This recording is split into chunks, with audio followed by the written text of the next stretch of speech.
ప్రియ సహోదరి సహోదరులు, దయచేసి గమనించండి. మనం వాక్యానుసారంగా జీవించిన, దేవునికి అంగీకారంగా జీవించిన, ఆయన చిత్తానుసారంగా మనం బ్రతికిన కూడా శ్రమలు వస్తాయి, కష్టాలు వస్తాయి, ఇరుకు ఇబ్బందులు వస్తాయి, వ్యాధి బాధలు వస్తాయి, అష్ట కష్టాలు గుండా మనం వెళ్ళవలసి ఉంటుంది. కానీ వీటన్నిటి మధ్య గొప్ప సత్యం ఏమిటంటే ఆయన మనకు తోడుగా ఉంటాడు. ఎవరు మనకు తోడుగా ఉంటారు? దేవుడు మనకు తోడుగా ఉంటాడు.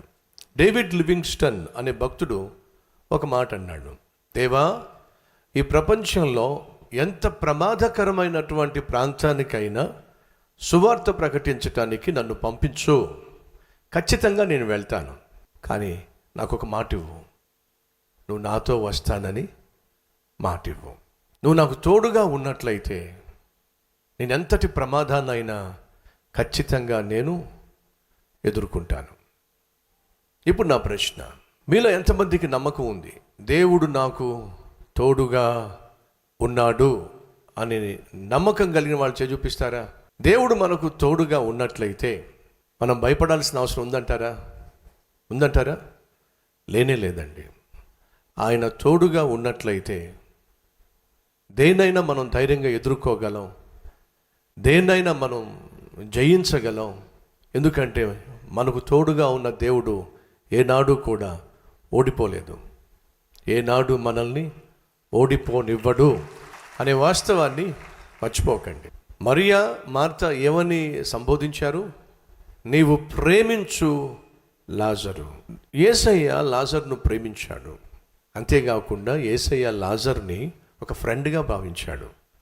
ప్రియ సహోదరులు సహోదరులు, మనం సేవిస్తున్న దేవుడు మన పరమ తండ్రి మాత్రమే కాదు, ఆయన మన మంచి స్నేహితుడు. అడుగుతున్నాను, ఈరోజు ఎవరైనా ఈ భూమి మీద ఉన్నవారు తాను నమ్మిన దేవుణ్ణి ఒక ఫ్రెండ్గా భావించడం అనేది ఒకసారి ఆలోచించండి. ఇది ఎంత అద్భుతమైన అనుభూతి. 2 రోజులు ఆగి యేసు బేతనీ గ్రామానికి వచ్చాడు. జాగ్రత్తగా వినండి. 2 రోజులు ఆగి యేసు బేతనీ గ్రామానికి వచ్చాడు. అప్పుడు మార్త ఏమంది? యేసయ్యా, నా సహోదరుడు చనిపోయి 4 రోజులు అయింది. మీకు ఏమర్థమైంది చెప్పండి? 2 days యేసయ్య ఆగాడు, 2 days ముందే లాజరు చనిపోయాడు. మొత్తం కలిపి 4 days అయింది. కానీ మీ అందరికీ ఒక శుభవార్త, పరిస్థితులు నీ చేతులు జారిపోవచ్చేమో కానీ, రోగము నీ శరీరంలో ముదిరిపోవచ్చేమో కానీ, యేసుక్రీస్తు బాగు చేయలేని రోగం కానీ, యేసుక్రీస్తు పరిష్కరించలేని సమస్య కానీ ఇప్పటి వరకు ఈ భూమి మీద పుట్టలేదు అనేది వాస్తవం. అదే సమయంలో యేసుక్రీస్తు ఒక మాట అన్నాడు, వచ్చిన ఈ రోగము మరణమునకు సంబంధించింది కాదు, మరి దేవుని నామము మహిమపరచబడడానికి వచ్చింది. ఈరోజు మన మధ్య ఎవరైనా ఉన్నారా అనారోగ్యంతో బాధపడుతున్నవారు? ఎందుకు వచ్చింది ఈ రోగం నాకు అని మనసులో మదన పడుతున్న వాళ్ళు, నాకే ఎందుకు వచ్చింది అని లోపల దేవుణ్ణి ప్రశ్నిస్తున్న వాళ్ళు ఉన్నారా?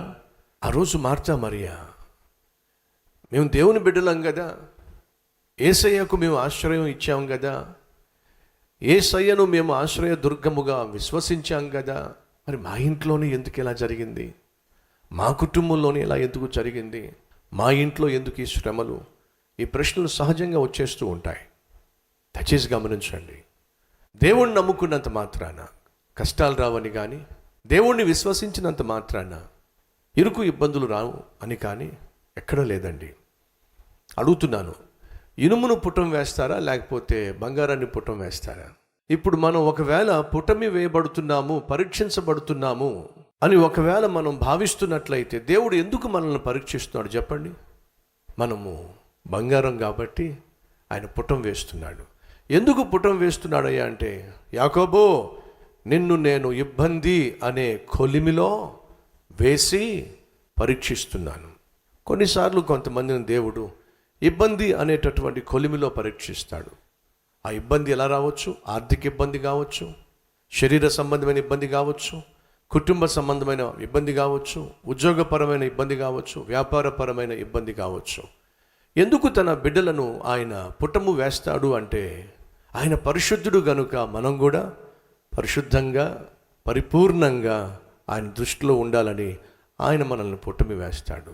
ప్రియ సహోదరి సహోదరులు, మరలా చెప్తున్నాను, దేవుడు నిన్ను అపాయానికి ఆపదకు అప్పగించకపోతే, అపాయము కావచ్చు, ఆపద కావచ్చు, అనారోగ్యం కావచ్చు, మరి ఏదైనా కావచ్చు, అది నిన్నేమీ చేయలేదు. నమ్మిన వాళ్ళు ఉంటే నాతో పాటు కలిసి ప్రార్థన చేస్తారా? రండి ప్రార్థన చేద్దాం.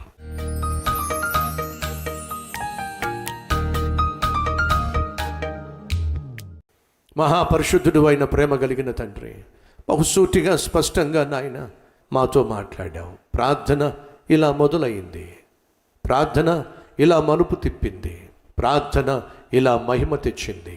నాయన నీ ప్రార్థన మలుపు తిప్పుతుంది నాయన, పరిస్థితుల్ని మలుపు తిప్పుతుంది. మా మీదకు వచ్చేటటువంటి అపాయాలను, ఆపదలను మలుపు తిప్పేస్తుంది, వెనక్కి గెంటేస్తుంది. మేము చేసే ప్రార్థన నీకు మహిమ తీసుకొస్తుంది, మాకేమో ఆనందాన్ని, సంతోషాన్ని ఇస్తుంది. కష్టం వచ్చినప్పుడు, శ్రమ వచ్చినప్పుడు, బాధ వచ్చినప్పుడు నాయనా మేము ఆశ్రయించాల్సింది మందును కాదు, ఆశ్రయించాల్సింది నాయన మనుషులను కాదు, మేము ఆశ్రయించాల్సింది మిమ్మల్ని నాయన. నీ మీద ఆధారపడి నువ్వు ఆశ్చర్య కార్యము చేస్తావని విశ్వసించి నీ నామాన్ని ఘనపరిచే కృప మాకు నిత్యము దయచేయండి. యేసు క్రీస్తు నామం పేరిట వేడుకుంటున్నాము తండ్రి, ఆమెన్.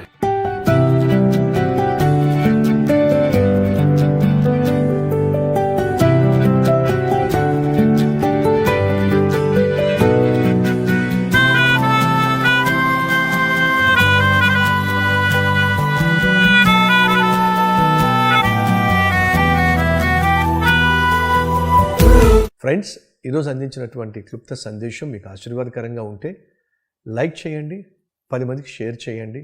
అలాగే ఈ సందేశం వల్ల మీరు ఎంతగా దీవించబడ్డారో ఒక కామెంట్ కూడా పెట్టవలసిందిగా కోరుతూ సెలవు తీసుకుంటున్నాను. Have a blessed day.